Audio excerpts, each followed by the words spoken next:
ya estamos aquí de vuelta, listos para empezar la última parte de este estudio que hemos estado hablando sobre las bases apostólicas, y creo que cada vez nos queda más claro la importancia de que la Iglesia esté teniendo una visión más amplia de lo que es la Iglesia de Jesucristo, lo que Él está haciendo, ¿no? Y vemos esta escritura que viene en Apocalipsis, muy, muy impactante. Sí, Dios, todos los reinos ahorita, si nos estamos dando cuenta, están siendo sacudidos. Todo es en el mundo parece una gran confusión, y hay un sacudimiento en los mercados, en la sociedad, en los valores, las familias, todo está sacudiendo. Y dice, el reino de Dios succionará todos los reinos del mundo, va a succionar todos los reinos del mundo, y su influencia traerá un cambio drástico en las comunidades de la tierra. Cada tribu y familia será impactada por su expresión dentro de nosotros. Es muy importante, las bases apostólicas no se levantan porque queremos o porque qué bonito, eso qué importante, es que son necesarios, y se necesita hijos maduros, hijos que hayan crecido, hijos que sepan, ¿verdad?, ser guiados por el Espíritu Santo. No se dan a la luz nada más de la noche a la mañana. Estamos viendo todo este proceso, todo lo que implica y la necesidad de estas bases apostólicas. Vemos esta escritura de Apocalipsis, el séptimo ángel tocó la trompeta y hubo grandes voces en el cielo que decían: los reinos del mundo han venido a ser los reinos de nuestro Señor y de su Cristo, y reinarán para siempre jamás. Bueno, también hemos estado estudiando el libro de Apocalipsis, las clases del domingo. Creo que nos va a ir complementando una cosa con otra, porque parte de la manera como opera tiene que ver también la alabanza. La alabanza tiene que ser una alabanza conectada con el cielo, cantos que puedan declarar, proclamar y edificarse en lo que Dios está edificando, un mover profético, y no nada más cantos de brinco y salto y pico el ombligo, nada más para gozar el alma. Sí, todo tiene su propósito. Entonces estamos hablando de iglesia gobernante. Bueno, el último punto que viene aquí en este estudio dice que la iglesia gobernante mantiene los cielos abiertos. No nomás se abren, es importante que se mantengan abiertos, ¿sí?, proveyendo una atmósfera conductiva para el mover del Espíritu Santo. Es importante que tengamos visión de que Dios nos ha dado llaves de autoridad para abrir y cerrar cielos. Qué importante es la unidad, qué importante es la visión corporativa. Una iglesia gobernante que tiene esa unción mantiene los cielos abiertos.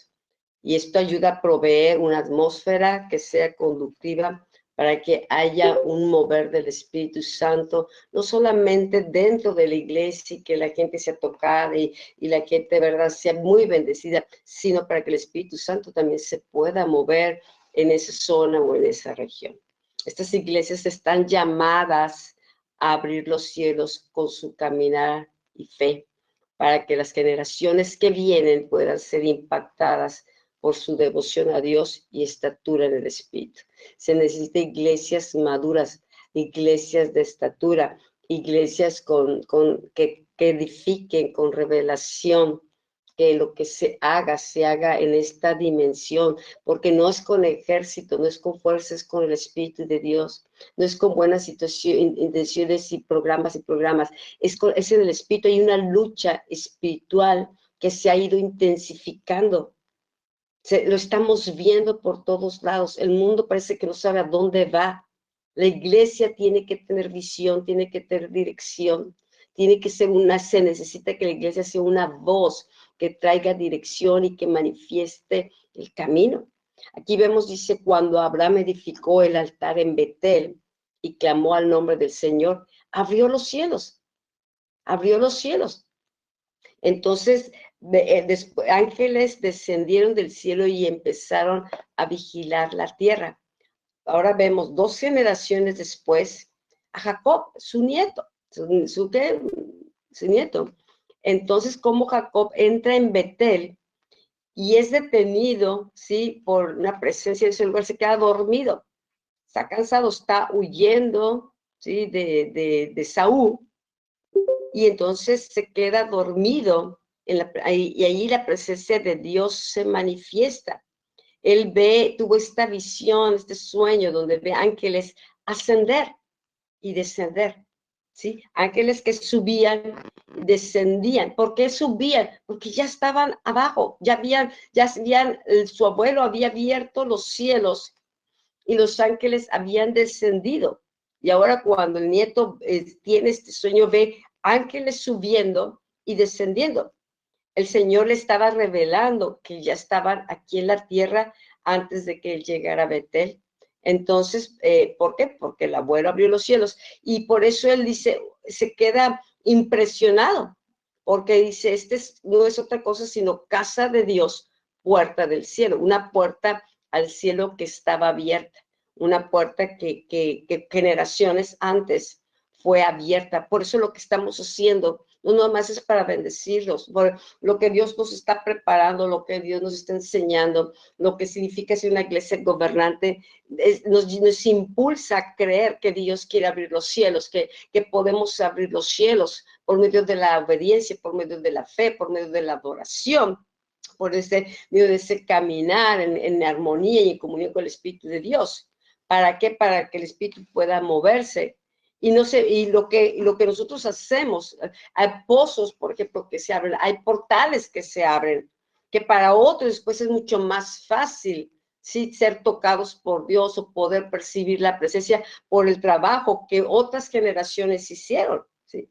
Entonces, es muy importante que aún cuando Abraham fue el solo el que tuvo esos encuentros con Dios y adoraba a Dios, fíjate cómo vino a impactar después a su nieto, ¿no? Entonces, aquí vamos a continuar con esto. Bueno, la gracia apostólica va a estar sobre la iglesia gobernante, ¿verdad? Para poder mantener estos cielos abiertos y es la responsabilidad de la iglesia, ¿verdad? Que los cielos permanezcan de esta manera, ¿sí? Y es por eso que la iglesia tiene que entrar en el mover del Espíritu, ¿verdad? Unirse al Espíritu Santo, de tal manera que la iglesia, ¿verdad? Empiece, ¿verdad? A alinear las cosas que están llevándose a cabo, ¿verdad? En la tierra con el cielo, ¿verdad? Para que el Espíritu Santo se pueda mover con toda libertad. Bueno, mientras ministraban al Señor en el modelo apostólico, la iglesia de Antioquía descubrió que podía abrir los cielos para que el Espíritu Santo viniera a la tierra con una comisión sobrenatural para 2 hombres, ¿sí? Y ese es el propósito de la adoración, ese es el propósito de que la iglesia, ¿verdad?, entienda que está llamada a convertirse en ese portal, ¿verdad?, por donde bajo cielos abiertos, ¿verdad?, el cielo puede entrar, el cielo puede invadir la tierra, ¿verdad?, y llevar a cabo los propósitos de Dios. El Espíritu Santo, ¿verdad?, mientras más libertad se le dé a través de estar ministrando, a través de la adoración, entonces el Espíritu Santo va a poder, ¿verdad?, empezar a dar comisiones, a dar dirección a la iglesia, ¿verdad? A impartir visión, ¿verdad? A dar revelación, ¿sí? Y es el Espíritu Santo el que se convierte entonces en lo que viene, ¿verdad? A la tierra, ¿verdad? Ya Jesucristo está en su trono, pero ahora, ¿verdad? El Espíritu de Cristo, ¿verdad? El Espíritu Santo, ¿verdad? Empieza a ser parte de la iglesia en la tierra, ¿sí? Y el Espíritu Santo no es alguien ajeno, no. Acuérdate, es la iglesia de Jesucristo, es la iglesia que Jesús edificó sobre la roca de revelación. Entonces la iglesia gobernante, ¿verdad?, tiene que tomar su posición, ¿verdad? Tiene que sentarse en trono de gobierno, ¿verdad? Tiene que convertirse en el brazo ejecutor, ¿verdad?, del gobierno de Dios en la tierra, ¿sí? Vemos a Antioquía, ¿verdad?, como un modelo, ¿sí?, de lo que es una iglesia gobernante, ¿sí? Y vemos cómo las cosas, ¿verdad? Pues cuando se alinean, ¿sí? La adoración está conectada con gobierno, ¿verdad? Es lo que permite, ¿verdad?, que la realidad del gobierno se manifieste, ¿verdad? Y entonces como iglesia tenemos nosotros que empujar, ¿verdad?, a que la adoración verdaderamente entre en los niveles sobrenaturales, que la adoración se convierta más allá de un ejercicio, ¿verdad?, de canto y de música en lo natural, ¿sí? Tenemos que cruzar, ¿verdad? Tenemos que cruzar a la dimensión del Espíritu Santo, ¿verdad? Para que en el Espíritu, ¿verdad? Dice la Escritura que es en espíritu y en verdad. Entonces tenemos nosotros que entrar a nivel espíritu, ¿verdad? Y tenemos que adorar, ¿verdad? En la revelación de la palabra de verdad. Tenemos que adorar de tal manera, ¿verdad? Que los cielos, ¿sí? Se abran completamente, que se mantengan abiertos, ¿sí? Y que el poder del Espíritu Santo, ¿verdad? Pueda empezar a moverse. Y entonces en Antioquía sucedió algo muy, muy tremendo, porque dos hombres, dice la Escritura, que estaban... Saulo y Bernabé, ¿sí? Y estaban, ¿verdad? Ellos ministrando, estaban ellos siendo parte de la iglesia, ¿verdad? Estaban conectados con la iglesia, no eran independientes de la iglesia, y el Espíritu Santo pudo, ¿verdad?, promocionarlos, pudo levantarlos a un nuevo nivel espiritual, ¿verdad?, para poder comisionarlos y poder enviarlos, ¿verdad?, en un trabajo que el cielo ya tenía preparado para ellos. Entonces estos hombres, ¿verdad?, pues fueron promocionados por el Espíritu Santo, no fue promoción de los hombres, ¿sí? Ellos fueron levantados de un trabajo que estaban realizando, ellos enseñaban, Bernabé era profeta, ¿verdad? Pues Saulo estaba enseñando la palabra de Dios, pero ahora viene, ¿verdad?, la comisión apostólica y profética, ¿sí? Y esto, ¿verdad?, hace que lo que Dios tiene preparado empiece a avanzar, ¿verdad? Y entonces el plan de Dios, ¿verdad?, se establece ya a través de una casa apostólica. Okay. Aquí me llama la atención, dice, la iglesia gobernante alinea sus actividades con el cielo para que el Espíritu Santo entre en escena. O sea, la iglesia es sensible y se alinea a lo que Dios quiere hacer en ese lugar, la región, y se alinea, ¿sí? Va alineándose con la palabra, va alineándose a los tiempos o lo que Dios le está llamando a hacer. Si no es una iglesia que ya trae sus programas y que trae sus eventos, sino que está entendiendo el llamado que está teniendo para esa región.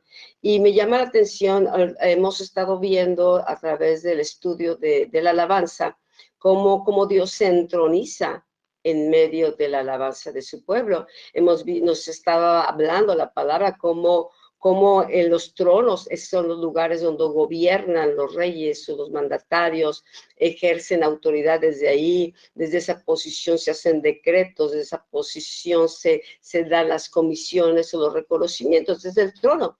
Entonces Dios lo está hablando, yo me estoy estableciendo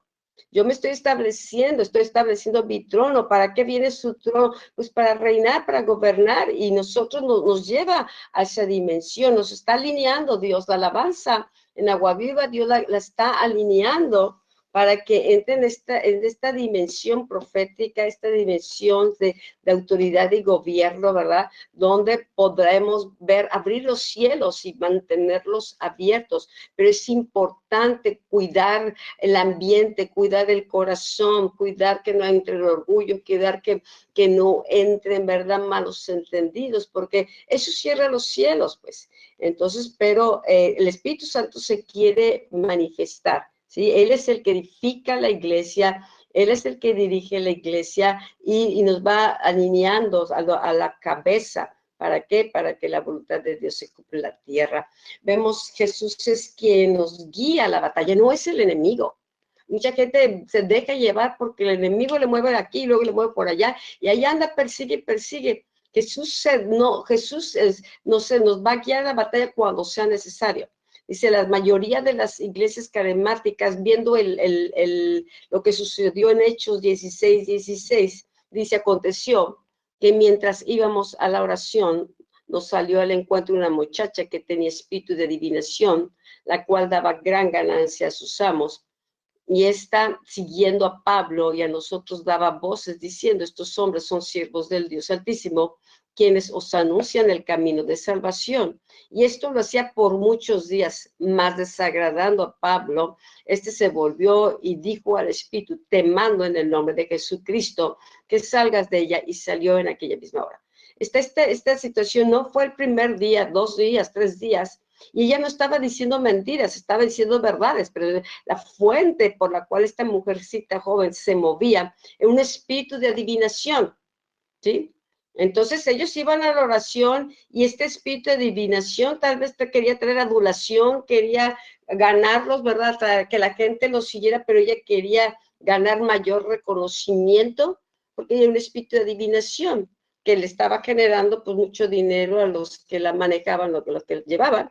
Pero Pablo dice, no inmediatamente entró a reprender ni nada, sino simplemente escuchó y tuvo paciencia hasta que el Señor le mostró, ¿verdad? Y se volvió y reprendió este espíritu, el cual salió. Entonces aquí lo que nos dice, bueno, la mayoría de las iglesias carismáticas se hubiera abalanzado sobre la joven esclava para liberarla inmediatamente, ¿sí? Pero Pablo no trató con el diablo por muchos días. ¿Cuántos días? No dice cuántos, ¿sí? Pero sí fueron varios días, a pesar que el demonio estaba manifestando y dando voces, ya desde el día se estaba manifestando, ¿sí? ¿Por qué no lo hizo Pablo? Porque no es el diablo el que nos llama a la guerra. Tal vez si Pablo le hubiera respondido el primer día, hubiera entrado en un diálogo con la chica, ¿sí? La chica mejor lo hubiera envuelto como envuelven estos espíritus a muchos creyentes. Les empiezan a burlar o les empiezan, ay, pues sí me reconoce, ella sí sabe quién soy yo. Y Pablo no se dejaba llevar por lo que ella decía, ¿sí? Entonces Pablo fue sabio y fue prudente, ¿verdad? Y no se dejó llevar porque el demonio lo llevara a su terreno. Supo dónde poner el alto, dónde poner los límites, ¿verdad? Y él supo dónde parar el asunto. Bueno, es muy importante entonces darnos cuenta, ¿sí? Que cuando estamos nosotros sujetos al Señor, nosotros debemos, ¿verdad?, de tener un oído atento, ¿verdad?, a la instrucción del Espíritu Santo. Acuérdate, en adoración la iglesia que ministraba, ¿verdad?, en Antioquía, ¿verdad?, estaba moviéndose en una dimensión apostólica, ¿verdad?, de gobierno. Y entonces, mientras estaba la adoración, ¿verdad?, es cuando el Espíritu Santo da la instrucción de lo que se tiene que hacer.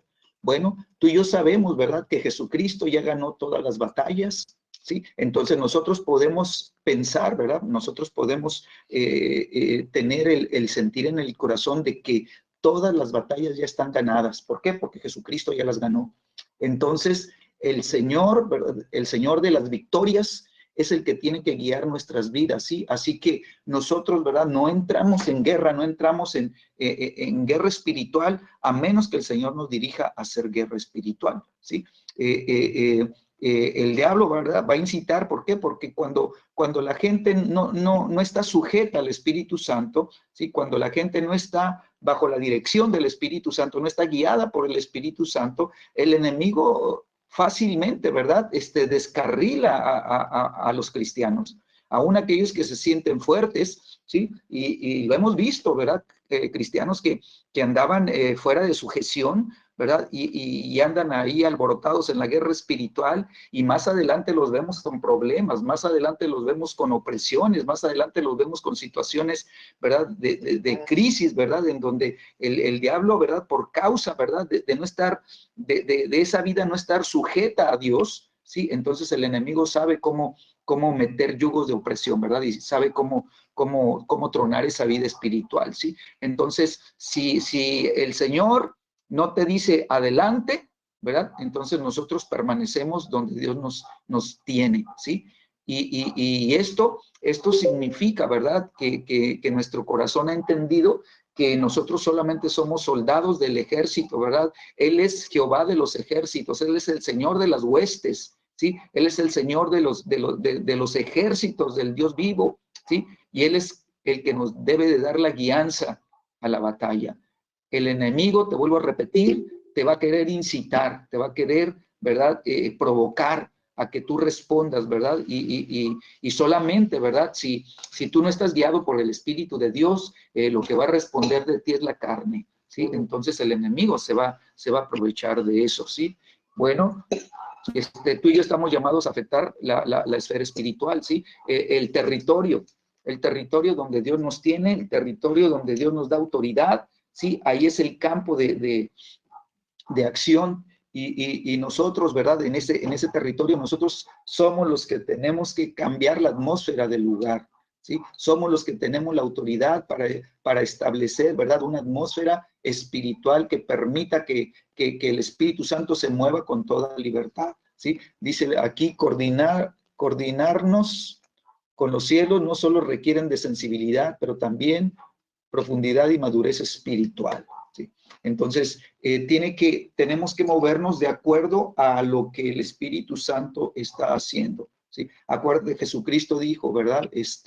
El viento sopla de donde quiere, ¿sí? Y no sabemos a dónde va y no sabemos a dónde viene. Dice, así son los hijos de Dios, ¿verdad? Los hijos del reino, ¿sí? Movidos por el Espíritu de Dios, movidos por el Espíritu Santo, movidos por el viento del Espíritu. Entonces tenemos que ser sensibles, ¿sí?, hacia dónde se está moviendo los vientos del Espíritu. Y nosotros, ¿verdad?, dejarnos llevar por los vientos del Espíritu, ¿sí? Entonces, eso es lo que nos va a permitir, ¿verdad?, que estemos, ¿verdad?, en lo que el Espíritu Santo está haciendo. ¿Qué va a traer esto, verdad? Cuando nosotros somos sensibles, pues nos va a llevar a mayor madurez espiritual, ¿sí? Para poder entrar, ¿verdad?, en estos cambios en las esferas espirituales a las que Dios nos mete, sí, necesitamos nosotros tener estatura espiritual, necesitamos tener madurez, ¿verdad? Necesitamos ser, ¿verdad?, hombres que vivimos, ¿verdad?, y estamos establecidos en la palabra de verdad, ¿sí? Que la palabra de Dios, ¿verdad?, es parte de nuestra vida, ¿sí? Que la palabra de Dios se ha convertido en nosotros, ¿verdad?, en algo vivo, ¿sí? Yo recuerdo, ¿verdad?, hay una escritura en donde el profeta, ¿verdad?, está hablando con el Señor, ¿verdad? Y la voz le está hablando y dice la escritura que le volvió a decir, dice el profeta, me volvió a hablar y me dijo, ¿verdad? Ve y toma el rollo. ¿Sí? Y entonces va, ¿verdad?, al ángel que tiene el rollo en su mano y le pide que se lo entregue. Y el ángel le dice, ¿verdad?, come el rollo, tómalo y cómelo, ¿verdad? Y entonces el mismo ángel le dice, ¿verdad?, va a ser amargo a tu vientre, pero va a ser dulce a tu paladar, ¿sí? Y entonces dice la escritura que el profeta toma el rollo, ¿verdad?, y se lo come, y dice, ciertamente a mi paladar es muy dulce, está muy rico, muy sabroso, ¿sí? Pero en mi vientre, dice, está amargo. ¿Por qué? Porque inmediatamente el ángel le dice, ¿verdad?, es necesario que profetices, ¿sí?, a la nación, y vas a profetizar a pueblos, a reyes y a gobernantes, ¿sí? Y entonces la palabra de Dios, ¿verdad?, el rollo que representa el mensaje del cielo a la tierra, ¿sí?, tiene que ser, ¿verdad?, dulce, o sea, lo tienes que saborear y todo, pero va a ser amargo al vientre. ¿Por qué? Porque tiene una responsabilidad muy grande. Y entonces, cuando el ángel le dice, cómete el rollo, ¿sí?, nos está diciendo, ¿verdad?, que la palabra se tiene que convertir en parte de nuestra vida, ¿verdad? Lo tenemos que digerir, ¿sí? Y nosotros nos tenemos que convertir en el mensaje. Entonces, esto nos habla de profundidad y de madurez espiritual. Pablo y Silas fueron arrojados en la prisión temprano en la tarde, pero no hicieron nada hasta la medianoche. Cuando lo hicieron, la prisión fue sacudida y todas las puertas se abrieron, ¿sí? Hubo un sacudimiento tremendo, ¿sí? Y dice Hechos 16:25, a eso de la medianoche, Pablo y Silas se pusieron a orar y a cantar himnos a Dios, y los otros presos los escuchaban, ¿sí? Ellos ya habían sido golpeados, ya habían sido latigados, ya habían sido lastimados fuertemente, ¿verdad?, por el castigo que recibieron, ¿verdad?, y fueron esposados y fueron puestos ahí en prisión, ¿sí? Y ellos se quedaron, ¿verdad?, ahí tranquilitos, ¿verdad?, después de que habían sido azotados, y dice que no hicieron nada, ¿sí? Entonces, Dios está buscando iglesias que puedan operar en este modelo. Ellas podrán mantener el mover del Espíritu Santo manifestándose en la región, ¿sí? Pablo y Silas, ¿verdad?, esperaron hasta la medianoche. Y entonces, ¿qué hicieron? Pues, en lugar de decir, vamos a dormirnos porque estoy muy, muy adolorido, estoy muy lastimado, ya no aguanto el dolor, me arde toda la espalda, ¿verdad?, estoy muy golpeado. No, dice la escritura que se pusieron a orar y se pusieron a cantar, ¿sí? Entonces, ellos empezaron a traer, ¿verdad?, un cambio en la atmósfera espiritual de esa prisión, de esa cárcel. Y fue tal el impacto, ¿verdad?, que ocurrió una liberación tremenda, ¿verdad?, cuando ellos empezaron a levantar alabanzas a Dios, ¿sí? Ellos cambiaron la atmósfera, ¿sí? Por causa de su oración y por causa de su alabanza y su adoración a Dios. Entonces, vemos cómo todo esto, ¿verdad? Viene a traer libertad. Vemos que Jesús no hacía nada a menos que fuera enviado por el Padre, veía ser el Padre, y él era enviado. Cuando él va a la región de los Gadarenos, él pasa una tormenta y él iba con el reino. Y cómo puede también, al echar fuera estos legión de demonios que estaban sobre este hombre, abrir los cielos sobre esa región. Entonces, la estatura de Jesús estaba en relación con su identidad como hijo de Dios. El rey y el reino, sabía quién era, ¿verdad? Y se movía no por emociones, o se movía, perdón, la gente lo quería llevar. No, él se movía guiado por el Espíritu Santo. Entonces, por eso te digo, se necesita madurez, se necesita, ¿verdad? Discernir los tiempos. Y mira, Jesús abrió toda una región, echar fuera a este hombre. Igual aquí Pablo y Silas, cuando reprenden a esta chica, se empieza a abrir la región también, ¿verdad? Pero pues viene la represalia y los meten a la cárcel, pero vemos cómo nada puede detener cuando Dios está obrando. Entonces ellos afectaron al reprender este espíritu que dominaba en esta chica. El resultado fue de este mover fue el establecimiento de la iglesia aquí en Filipo, cuando ellos compartían, cuando ellos estaban compartiendo, también fue modelada de esta manera. Lo que Pablo está edificando en la tierra estaba afectando las dimensiones de la esfera espiritual. En una de las cosas, las cárceles se abren, se afecta el comercio, se afecta todo lo que está ahí, ¿verdad? Y vienen represalias, pero aún así Dios se mueve porque tienen cielos abiertos y el carcelero y su familia son alcanzados, los presos se escuchan. Entonces, lo que Pablo estaba edificando en la tierra estaba afectando las dimensiones de la esfera espiritual, ya que de toda esa región, ya que aún aquellos que estaban practicando en lo secreto la magia salieron y quemaron sus libros a la vista de todos. La gente fue, el compartía el mensaje y y la gente fue conviccionada por el Espíritu Santo, ¿sí? Y entonces, pues, salían con esa convicción que aún traían todas las cosas que utilizaban para la magia y lo quemaron. Entonces, Dios utilizó a Pablo para penetrar en la región completa de Éfeso. Y los demonios sabían quiénes eran Pablo y Jesús. La semana pasada dice que no se gocen en que los demonios se sujeten, sino que sus nombres estén escritos en el libro, ¿no? Entonces hablábamos vemos aquí cómo el nombre de Pablo está entrelazado con el de Jesús, con la autoridad. Pablo se está moviendo en la autoridad de Jesús, en el nombre de Jesús, como representación de Jesús. Y los demonios lo reconocen. Los demonios reconocían, no se tenía que meter a una lucha cuerpo a cuerpo, ¿no? Si los demonios reconocían la autoridad en la voz de Pablo. ¿Por qué? Porque la voz de Pablo sonaba semejante a la de Jesús. Entonces, Dios por eso necesita hombres, mujeres de estatura, iglesias gobernantes que entiendan la dimensión del gobierno espiritual, que estén sujetos a la cabeza. ¿Sí? ¿Por qué? Porque Jesús mismo declaró, las puertas del infierno, las puertas del Hades no van a prevalecer contra este tipo de iglesias, ¿sí? Así es. Dios está levantando entonces iglesias gobernantes a lo largo, ¿verdad?, de toda la tierra para poder tener una influencia en regiones completas. Sí, las iglesias gobernantes no se miden por su número, sino por su estatura. Y esto es muy importante, ¿verdad?, que nosotros nos demos cuenta del por qué, ¿verdad? Dios nos ha estado empujando a crecer espiritualmente, Dios nos ha estado empujando, ¿verdad?, a entrar, ¿sí?, en mayores niveles de revelación de la palabra. Dios nos está, ¿verdad?, moviendo a que a través, ¿verdad?, del discipulado nuestras vidas puedan empezar a tener crecimiento. Dios quiere, ¿verdad?, una iglesia madura, ¿sí? Una iglesia que ya no esté fluctuando, ¿verdad? Como niños, que ya no esté buscando solamente las cosas de bendición, sino que necesitamos tener destino, ¿sí? Y entonces cuando la iglesia, ¿verdad?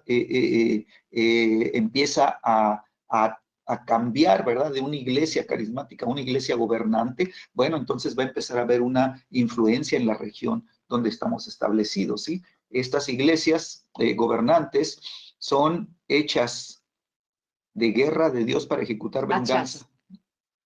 Hachas. Perdón, de hachas. Esas son las hachas de guerra. Martillos me estoy Martillos. de guerra. Son hachas de guerra para ejecutar venganza y juicio sobre las obras de las tinieblas. La iglesia, ¿verdad? Tiene que ser, decíamos hace ratito, ¿verdad? El brazo ejecutor, ¿verdad? El brazo que lleva a cabo, ¿verdad? El juicio de Dios, cumple con la voluntad de Dios, ¿verdad? Y va a ser guerra, ¿verdad? Guerra contra las tinieblas. Va a ser guerra, ¿verdad? Contra el imperio de Satanás, ¿verdad? Contra un reino de tinieblas. Estas serán iglesias entonces que ejecutan venganza y juicio sobre las obras de las tinieblas y van a ser vencedoras, donde ninguna de las puertas del infierno podrá prevalecer sobre ellas. Amén, amén. Bueno, estas iglesias se moverán con el Espíritu de Cristo, se van a mover con el corazón de Dios, ¿sí? No para presunción, sino para hacer un trabajo. Y la naturaleza de Cristo va a estar en ellas bien establecida. Y ahorita pues vamos a entrar ahora al siguiente tema. Ahí se acabó el tema que estábamos viendo y vamos a entrar ahorita al siguiente tema que nos habla de la necesidad de bases apostólicas y es el capítulo 5. Espero que esto esté complementando lo que estás leyendo en tu libro y que sea de gran bendición. Bueno, es el método pastoral de plantación de iglesias, es el que hemos visto, ¿no? Es que frecuentemente cuando un pastor pionero levanta su iglesia a un número considerable, nombra un líder capaz para hacerse cargo de su obra. Entonces el pastor pionero inicia una nueva obra en otro lugar. Pues sí, o sea, hay veces se desea plantar iglesias, ¿verdad? Para alcanzar mayor número de personas. Entonces el pastor pionero hace un trabajo y le dedica, y entonces se levanta a otro pastor, otro líder, para que se haga cargo y luego empieza otra obra. Este proceso de una obra a otra puede llevarse entre 8 a 10 años de trabajo, ¿no? En establecerla, en dar formación. Entonces ese pastor, ese tiempo el pastor pionero ha ido madurando, o sea, a través de esos años fue madurando, fue creciendo en su gracia para enseñar, para entrenar, para equipar, para levantar un liderazgo, ¿sí? Y entonces dice que ya ha establecido la estructura en esa primera iglesia administrativa, dice así como la dimensión pastoral de la iglesia. Entonces, cuando la casa ya está en orden y creciendo en gracia, se le deja a otro. O sea, el primer pastor se dio, entregó todo, se desarrolló, lo estableció, y entonces se va a empezar otra nueva obra. Ese es el método pastoral de plantación de iglesias. Entonces, mediante la plantación de una nueva iglesia, él inicia el proceso pionero nuevamente, o sea, vuelve a empezar de cero, y sí, empieza a trabajar frecuentemente ya ahora contra la gracia en la cual se desarrolló, porque a lo mejor ya se desarrolló una gracia, sí, para trabajar con líderes, y ahora va a empezar nuevamente ahora desde cero, sí, y empieza con gente nueva. Entonces, dice, en este nivel de madurez en el ministerio, él debía estar entrenando más líderes y estableciendo estructuras más fuertes para un mover continuo del Espíritu Santo en la iglesia que plantó primero. O sea, debía de haber llevado a la iglesia y empezar a que los líderes crecieran y de ahí se desparramaran. Pero en lugar de ello, él deja a la iglesia establecida que muchas veces se la dividen, ya que se fue el pastor.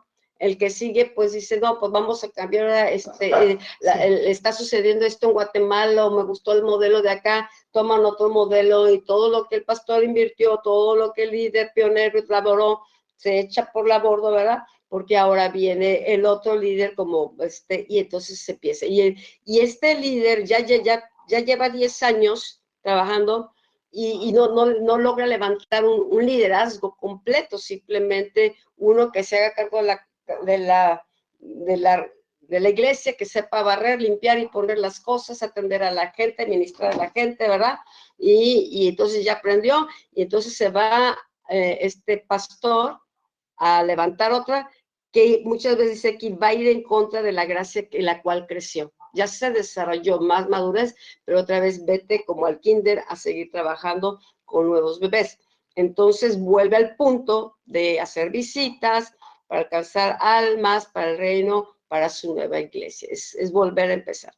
Tal vez, dice, podrá continuar con este ciclo, tal vez 3 o 4 veces, podrá levantar 3 o 4 iglesias en toda su vida de esta manera, hasta que descubre que ya se le fueron los años, que ya es demasiado grande, que ya no tiene fuerzas para hacer lo que había estado haciendo. Entonces, ¿cómo termina el pastor? Pues ya se queda en la última iglesia que formó, ¿verdad? Se queda pastoreando fielmente a las nuevas personas o a los cuantos logró alcanzar, ¿verdad? Y ese es el modelo pastoral en el cual muchas iglesias se están moviendo. Sí. Pues qué trabajo tan arduo, ¿no? Ha sido el crecimiento de la iglesia a través de solamente el ministerio de pastor, de evangelista, ¿verdad? Y de maestro, ¿verdad? Que había estado operando en la iglesia, ¿verdad? Tradicional.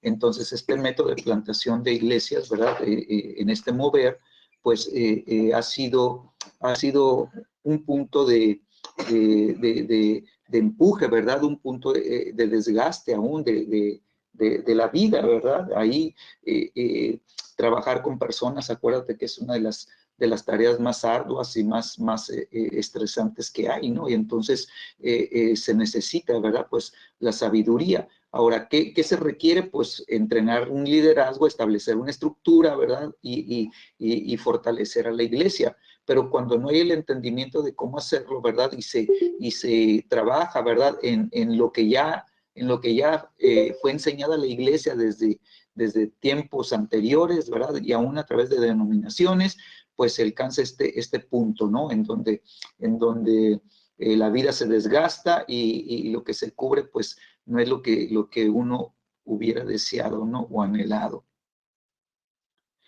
Dice Eclesiastés 2:16. Pues tanto el sabio como el necio van a morir. Al sabio no se le recordará más que al necio. En los días futuros ambos serán olvidados. Entonces, la razón por la cual no hay un recuerdo perdurable del pionero es porque no hay una sucesión exitosa y continua a lo que él inició. Entonces, nos damos cuenta, ¿verdad?, de la importancia, ¿verdad?, pues de poder trabajar con los planos, ¿verdad?, apostólicos y de poder trabajar, ¿verdad?, de manera que la iglesia pues pueda tener un impacto, ¿verdad? Y el esfuerzo que se hace en levantar a la iglesia no se diluye y no se pierda con el cambio de las generaciones. Entonces, nosotros nos damos cuenta, ¿verdad?, qué importante es, ¿verdad?, que pueda haber una transmisión, ¿verdad?, de legado espiritual, ¿sí? Dentro de la iglesia, de tal manera, ¿verdad?, que cuando haya una sucesión, los que se levanten, la nueva generación que se levante, tenga el depósito espiritual sobre ellos para que puedan continuar, ¿verdad? No de cero, sino de lo que ya se alcanzó y de ahí, ¿verdad? Esa sea la plataforma, ¿sí? Para iniciar la nueva expansión. Entonces, no se quedó lo suficiente como para levantar hijos que continuaran con los sueños y visiones de su corazón, hijos que llevaran su legado y llevaran sus sueños a una completa realidad. Entonces, en la sucesión tiene que haber, ¿verdad? Tiene que haber una continuidad de tal manera, ¿verdad? Que haya un sentir de que no solamente se trabaja para levantar líderes, sino se tienen que levantar hijos que continúen, ¿verdad? Con el legado, que continúen con los sueños y visiones que están en el corazón del padre, ¿verdad? Apostólico, ¿verdad? Del pionero, de aquel que está abriendo camino, ¿sí? Y entonces es necesario, ¿verdad?, que los hijos que se formen, ¿sí?, puedan llevar la misma genética, puedan llevar el mismo DNA, ¿verdad? Que puedan tomar los sueños y las visiones que fueron plantadas por Dios en el corazón del Padre Espiritual, ¿verdad? Y poder tomar ese legado, ¿sí? Y entonces empezar una obra de expansión, ¿sí? Tiene que haber un entendimiento, ¿verdad? De cómo hacer las cosas. Dice Eclesiastés 2:18 al 20, asimismo aborrecí, dice, todo mi trabajo que había hecho debajo del sol, ¿sí? El cual tendré que dejar a otro que vendrá después de mí. Y quién sabe si será sabio o necio el que se enseñoree de todo mi trabajo en que yo me afané y en que me ocupé debajo del sol. Perdón, dice, ¿en qué ocupé debajo del sol mi sabiduría? Esto también es vanidad. Volvió, por tanto, a desesperanzarse mi corazón acerca de todo el trabajo en que me afané y en que había ocupado debajo del sol mi sabiduría. Entonces, nos damos cuenta cómo el corazón, ¿verdad? Que nos está siendo mostrado aquí, ¿verdad? La profundidad de los pensamientos internos de qué va a suceder cuando yo parta, qué va a suceder cuando sea mi tiempo, ¿verdad? En donde Dios me diga ya hasta aquí y vámonos, ¿sí? Entonces es muy importante saber que la sabiduría que uno recibe, ¿verdad? Sea impartida de una manera correcta. Muchos pastores principales que operan con el patrón misionero antiguo se lamentan de haber dejado sus bases en manos de hombres inmaduros que no tenían la gracia para pastorear su rebaño, ¿sí? Y esto sucede cuando tú delegas, ¿verdad? A alguien que no tiene el corazón, ¿verdad? Correcto, el corazón de un hijo, que no tiene el compromiso de abrazar la visión y el llamado, ¿verdad? Y el legado del Padre Espiritual, ¿verdad? Para que pueda tener el mismo sentir en el corazón. Entonces, si es una persona, ¿verdad? Que tiene, tal vez se le vean unas cualidades excelentes, se le vean habilidades y talentos que en lo natural uno diga es que va a ser un hombre muy capaz y va a poder llevar a cabo el trabajo que se necesita. Pero la realidad, ¿verdad? Es que cuando no hay esa madurez espiritual, cuando no hay ese crecimiento, ¿verdad? De las cosas espirituales en la vida de una persona, ¿verdad? Y le cae una responsabilidad, entonces va a empezar a hacer las cosas, ¿verdad? En su propio sentir solamente, ¿verdad? Y entonces va a afectar la obra, ¿verdad? Que se tenía, ¿sí? Estos hombres, dice, fallaron en representar el espíritu, visión y esperanza para la gente del pastor principal, ¿sí? Esa obra, ¿verdad? Pues va a venir, ¿verdad? A decaer, va a venir a irse apagando. ¿Por qué? Porque quien tomó la responsabilidad de guiar, ¿verdad? A esta congregación, ¿verdad? Y que tal vez esa persona, ¿verdad? Pues no creció desde un inicio ahí, no fue formado con las bases y con el corazón, ¿verdad? Que tenía el pionero, ¿verdad? Y entonces su sentir y lo que había dentro de él, ¿verdad? No estaba compaginando con el espíritu y la visión, ¿verdad? Del pastor principal. Así que, pues, es muy importante tomar nota de todas estas cosas, porque es lo que nos va a permitir trabajar con más sabiduría. Es por ello que es crucial para la estatura del pastor principal madurar la iglesia. ¿Sí? Entonces, ¿qué tenemos que hacer? Empezar a trabajar para que la iglesia completa entre en madurez, que todos los que son miembros de la iglesia puedan crecer espiritualmente, ¿verdad? Que todos sean llevados en un cuidado, ¿verdad? De alimento, ¿verdad? Que esté con la sabiduría y con el entendimiento de las cosas espirituales, ¿verdad? Para poder impulsar a la iglesia, ¿sí? Y dice la Escritura que es para perfeccionarlos. La iglesia tiene que ser perfeccionada, ¿sí? Y ese es el propósito, ¿sí? Y entonces, a través de todas las fases de desarrollo, ¿verdad? La iglesia tiene que ser llevada, ¿verdad? A prepararse, llevada a madurar, y entonces en cada paso, ¿verdad? De su desarrollo, ahí donde se va ejercitando, ahí donde va siendo impartida la visión y donde está siendo impartido el conocimiento, ¿sí? Empieza a haber un verdadero crecimiento, ¿sí? Hasta que se convierte en una base apostólica. Y también es esencial para la condición espiritual de la iglesia en el reino espiritual, ¿sí? Entonces, la iglesia tiene que cambiar, ¿verdad? De ser solamente una iglesia tal vez misionera, como vemos aquí en este patrón, ¿sí? Una iglesia que tiene un sentido de plantación de iglesias tradicional, ¿sí? A entrar, ¿verdad? En cambios, entrar hacia una nueva madurez, a entrar, ¿verdad? Hacia un nuevo desarrollo, a entrar hasta que la misma iglesia que va creciendo y va teniendo el conocimiento de las verdades de la palabra, ¿verdad? Y va entendiendo lo que es la unción apostólica y profética, ¿verdad? Ese lugar o esa iglesia se convierta en una verdadera base apostólica.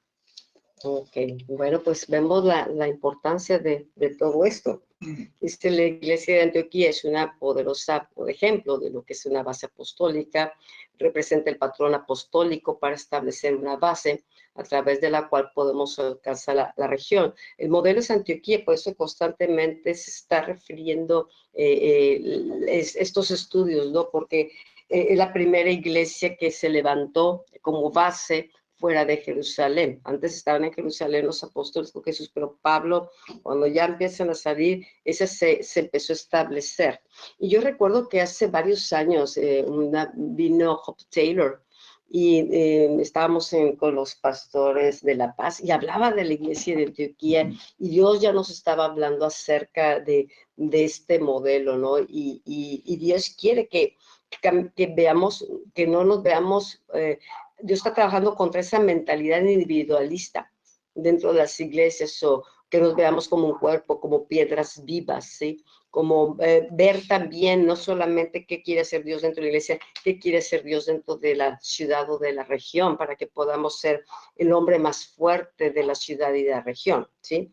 Dice, y de ahí se embarcaron para Antioquía, dice Hechos 14, dice, donde habían sido encomendados a la gracia de Dios para la obra que habían cumplido. Y cuando llegaron, reunieron a la iglesia, informaron de todas las cosas que Dios había hecho con ellos y cómo habían abierto, cómo había abierto a los gentiles la puerta de la fe, y se quedaron mucho tiempo con los discípulos. O sea, regresaron a Antioquía, regresaron a su base para reportar, ¿sí?, lo que estaba sucediendo en otros lugares que estaban yendo. O sea, Pablo hizo varios viajes misioneros, pero su base de ahí era Antioquía, y donde reportaba y se quedaba, yo creo, también un tiempo a refrescarse, a fortalecerse, a convivir con los discípulos, a mantener esa relación, porque era importante, no salir, ahí nos vemos. Sí, es muy importante entender esto, porque la manera de multiplicarse de la iglesia debe de ser, ¿verdad?, bajo el modelo apostólico, ¿sí? Y vemos que pues eso no está sucediendo en la realidad, ¿sí? En la realidad vemos cómo las iglesias se fracturan, cómo las iglesias, ¿verdad?, sufren divisiones, ¿verdad?, y empiezan a levantarse nuevas iglesias de gente que salió de una iglesia, ¿verdad?, pero salieron con un espíritu incorrecto, salieron con motivaciones incorrectas, salieron, ¿verdad?, resentidos, tal vez salieron lastimados otras veces, y se empiezan a levantar nuevas iglesias, ¿sí? Y uno dice, bueno, de todo modo la iglesia se está multiplicando, pero pues eso no es lo correcto, ¿verdad? Eso no es lo correcto, porque cuando una iglesia se forma de una división, el espíritu de división, ¿verdad?, ya va ahí en eso, ¿verdad? Y entonces la nueva iglesia que se levanta, ¿verdad?, ya tiene un espíritu de división innato en ellos, ¿verdad? Y entonces, tarde o temprano, ¿verdad?, lo mismo que sembraron, ¿verdad?, ellos lo van a cosechar, ¿sí? Y eso se va a seguir multiplicando y se va a seguir manifestando. Entonces, es importante entender que cuando nosotros trabajamos a través de bases apostólicas, tiene que ser, ¿verdad?, en la solidez de la doctrina, tiene que ser en la solidez, ¿verdad?, del cuerpo de Cristo, que ha sabido entrar en ese nivel de unidad, en donde dice la Escritura, si tú ves, cuando hablamos de la administración, dice, estaban ministrando juntos, ¿sí? Vemos que era toda la iglesia, era el liderazgo, ¿verdad? Era los que estaban gobernando la iglesia de Antioquía, ¿verdad? Y todos juntos con los diferentes ministerios, todos estaban en unidad, ¿sí? Y por causa de esta unidad completa en la iglesia de Antioquía, el Espíritu Santo se pudo mover con toda libertad y empezar a promover, ¿sí?, a dos hombres, levantarlos, ¿verdad?, y darles una comisión para que la iglesia, ¿verdad?, pudiera empezar a multiplicarse de una manera correcta. Y entonces Pablo y Bernabé, ¿verdad?, salen, ¿verdad?, y empiezan a hacer su primer viaje, y luego hacen el segundo viaje, y luego hacen el tercer viaje, pero ellos iban levantando iglesias, iban formando iglesias, y iban reproduciendo el modelo de Antioquía en las otras iglesias, de tal manera que fueran iglesias sólidas, que pudieran permanecer y que tuvieran, ¿verdad?, la sanidad, ¿verdad?, de un crecimiento, ¿verdad?, correcto, ¿verdad?, y sano, ¿sí? ¿Amén? Ahora, me llama la atención porque Dios levantó a Pablo para ir a los gentiles. Él amaba Jerusalén, amaba a los judíos, y los discípulos tenían la mentalidad de estar en Jerusalén, y no fue porque vino persecución que tuvieron que salir, pero tuvieron que aprender también a relacionarse, porque a lo mejor decían, no, Pablo va en rebelión, ya se fue para allá. No, ¿sabes qué? Ellos entendieron el llamado que Pablo tenía hacia los gentiles y apoyaron. Y cuando él viene a dar el reporte de lo que el Espíritu está haciendo en las iglesias, también los mismos discípulos se maravillaron. Después iban otros judíos, iban detrás de donde iba Pablo, iban tratando de judaizar, a volver al modelo de Jerusalén o al modelo judaizante, ¿verdad?, a los nuevos creyentes. Entonces, no, tuvo que haber una transición en su manera de pensar en la iglesia, un crecimiento, una madurez, para poder entender, ¿sí?, el llamado que cada uno tenía y hacia dónde era enviado, sin entrar en choques. Por eso Pablo podía regresar a Antioquía, ¿sí?, porque sabía que era respetado o amado, que se reconocía su trabajo, ¿verdad?, y que era Dios obrando con ellos. No había ese choque de la rebelión, de que ya se fue, no. Fue diferente llamado a los gentiles, porque Jesús dice hasta el último de la tierra. ¿Qué hubiese pasado si todos se quedan en Jerusalén y nada más con la mentalidad de alcanzar a los judíos? Tuvo que Dios trabajar en un Pablo, cambiar su manera de pensar, extenderlo, para que pudiera ir y abrir camino y otras bases apostólicas. Bueno, vemos cómo se estableció este modelo, ¿no? O este patrón bíblico, porque en un principio, ¿sí?, en Jerusalén, Pedro recibió, ¿verdad?, el llamado de llevar el evangelio, ¿verdad?, a un Cornelio, a unos gentiles, ¿verdad? Y batalló, y total que lo logró, ¿verdad? Y tenía un llamado, y luego se levanta obra, ¿verdad? Y llama tiempo más adelante, y en donde Pedro está conviviendo con los gentiles, ¿verdad? Pero luego llegan los judaizantes, y él se intimida y quiere regresar, ¿verdad? Ocurre un choque ahí, ¿verdad? Porque no había entendido. Por otro lado, ¿verdad? Desde que Pablo fue alcanzado por Cristo, dice la Escritura que le fue dada la comisión por Jesucristo mismo de ir a los gentiles, ¿verdad? Pero él no se lanzó y él no dijo, ya me dio Jesús mi llamado y todo, y ya voy a empezar a trabajar y a hacer la obra. No. Perdón, dice la Escritura que Pablo, ¿verdad?, se sometió a la iglesia, se sometió a los apóstoles, ¿sí? Y entonces Pablo, ¿verdad?, fue a Jerusalén y se puso, ¿verdad?, en contacto con los apóstoles para declararles lo que Dios había hablado a su vida, para declararles el llamado que había recibido de parte de Jesucristo, ¿sí? Y de todos modos Pablo no empezó tampoco en esa época, ¿verdad?, su llamado, ¿verdad?, sino que él, ¿verdad?, se injertó, se metió a la iglesia, ¿verdad?, y empezó a ser parte de la iglesia de Antioquía, y ser un miembro de la iglesia de Antioquía, convertirse en un maestro en la iglesia de Antioquía y empezar a enseñar, ¿sí?, la palabra de Dios en Antioquía, ¿verdad? O sea, se sometió al liderazgo que la iglesia ya tenía, ¿verdad? Y él no fue independiente de la iglesia, ¿sí?, sino que cuando viene el Espíritu Santo lo promueve y lo lanza y lo envía, ¿sí? Dice la Escritura que el liderazgo de Antioquía, ¿sí?, recibe la instrucción del Espíritu Santo de hacer eso, y entonces el mismo liderazgo de Antioquía le imponen las manos a Bernabé y a Pablo, ¿verdad? Y declaran lo que el Espíritu Santo les está diciendo, y ellos dicen, le ha parecido bien al Espíritu Santo y también a nosotros, y los enviamos. ¿Sí? Y fue la iglesia de Antioquía la que los envió, ¿verdad?, a hacer el trabajo que ya tenía el cielo designado para sus vidas. Yo creo que a Pablo pudo haber sido el que más le hubiera costado trabajo salir de esa estructura, porque era un fariseo de fariseos. Era un hombre que estaba, lo vimos ayer, ¿no? Un hombre que estaba siendo preparado con los líderes religiosos, y más que los mismos discípulos, que eran más de la gente común. Pero vemos cómo él pudo comprender y cómo pudo, ¿verdad?, ayudar a que esas bases apostólicas se formaran con los diferentes ministerios, con los maestros, con los profetas, con los pastores. Todo se fue formando no en una estructura de liderazgo de arriba, sino un consejo apostólico. Antioquía, acuérdense que estaba bajo la iglesia de Jerusalén. Entonces estaban conectados con los apóstoles, así que no había independencia, ¿no? Era una sola iglesia. Y seguirá siendo una sola iglesia. O sea, Jesús viene por una sola iglesia. Y es lo que necesitamos comprender, viene por un cuerpo. Entonces, dice la necesidad de una matriz espiritual que dé a luz los movimientos nuevos de Dios. Por eso son necesarias las bases apostólicas, porque hay una necesidad de una matriz espiritual que dé a luz los movimientos nuevos de Dios. En primer lugar, Dios necesita un punto de entrada, porque Él es un estratega. Dios busca, así como entró por un pesebre y como por medio de la cruz nosotros nos permite entrar. Bueno, Dios es una persona que estratégica y tiene puntos por medio de los cuales se le acciona. Él vio, por ejemplo, a Jericó como el primer punto de entrada y a Jai como el siguiente. Él no quiere que vayamos de un lado a otro a ver qué pega, ¿verdad? O cuál es, si le atinamos. Si buscamos su dirección, Él nos va a dar el tiempo, nos va a enviar hacia dónde, nos va a dar el punto de entrada o la persona que es el punto de entrada, como en el caso de Pablo, que se encontró con Lidia.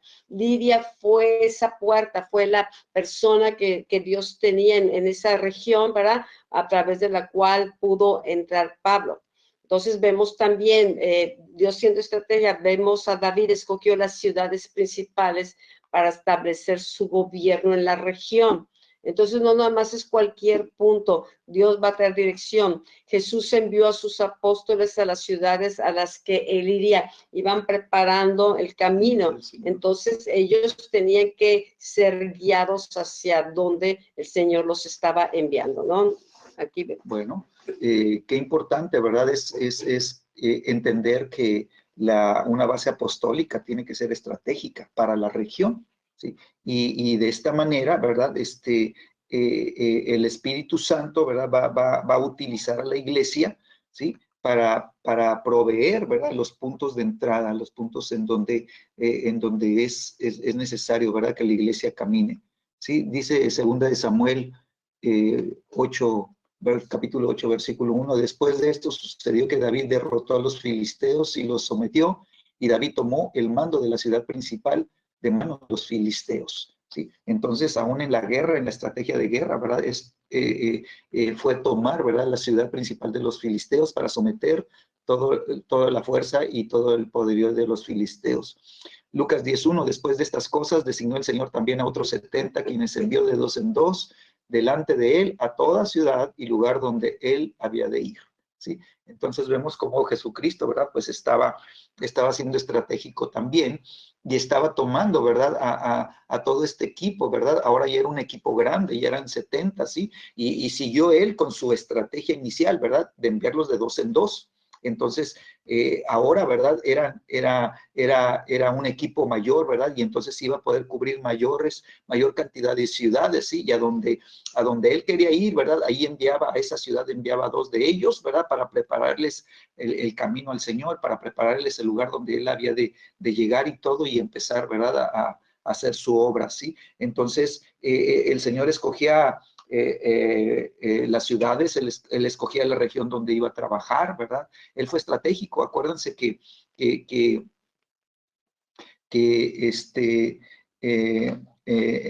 empieza, ¿verdad?, su labor, ¿verdad?, desde Galilea, y era Galilea de los gentiles. Ya desde un principio, ¿verdad?, el Señor estaba trabajando, ¿verdad?, considerando aquellos que más adelante, ¿verdad?, la iglesia de Jesucristo que él iba a levantar, ¿verdad?, iban a ser alcanzados también, ¿sí? Entonces, qué importante, ¿verdad? Es que la iglesia se convierta en una iglesia estratégica. ¿Por qué? Porque a través de la iglesia estratégica, entonces se va a empezar a dar a luz movimientos, ¿sí? Y entonces quiere decir que va a empezar en lo pequeño, ¿verdad? Y va a ir en crecimiento lo que Dios quiere hacer, ¿sí? Se tienen que dar a luz, ¿verdad? A través de mucha oración, de mucha oración, ayunos, ¿verdad? Y dirección del Espíritu Santo. Ahorita me estoy acordando de Jesús cuando dice la palabra que le era necesario pasar por Samaria. ¿Te acuerdas que los samaritanos y los judíos no se hablaban entre sí y se sacaban la vuelta? Pero fíjate, Jesús es estratégico y él sabía que tenía que ir a Samaria y tuvo este encuentro con esta mujer. En ese lugar había habido una muerte, había habido una mujer había sido violada y luego hubo muertes hace cientos de años antes. Y entonces había esas rencillas entre los samaritanos y los judíos, y hubo pleitos desde esa vez, pero ahora va Jesús y restaura una mujer.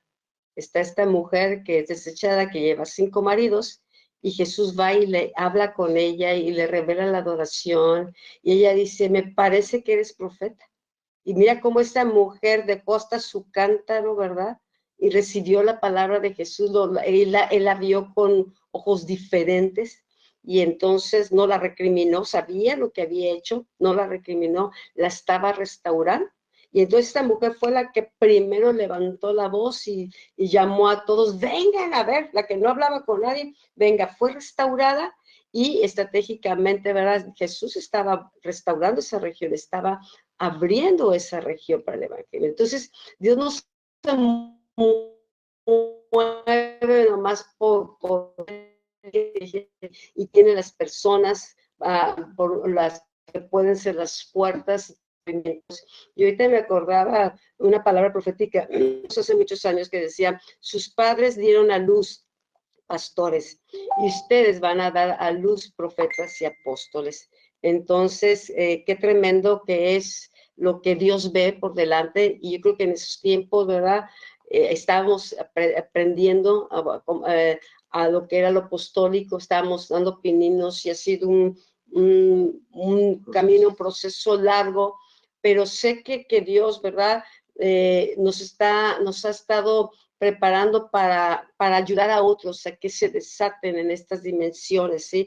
Para que abrir camino y para equipar y para dejar todo este material para que sirva a otras generaciones y que se levanten ese movimiento, que dé a luz, ¿sí?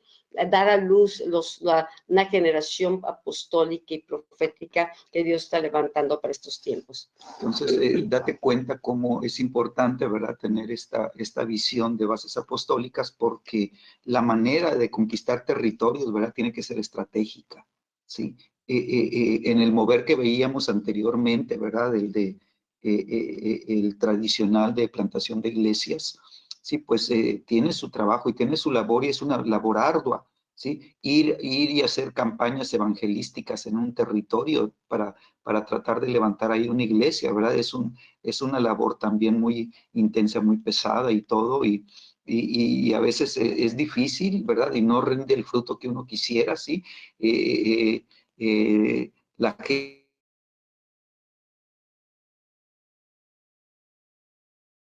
gente, ¿verdad? Pues se emociona porque hubo muchos, y es que hubo una campaña y muchos recibieron a Cristo, ¿sí?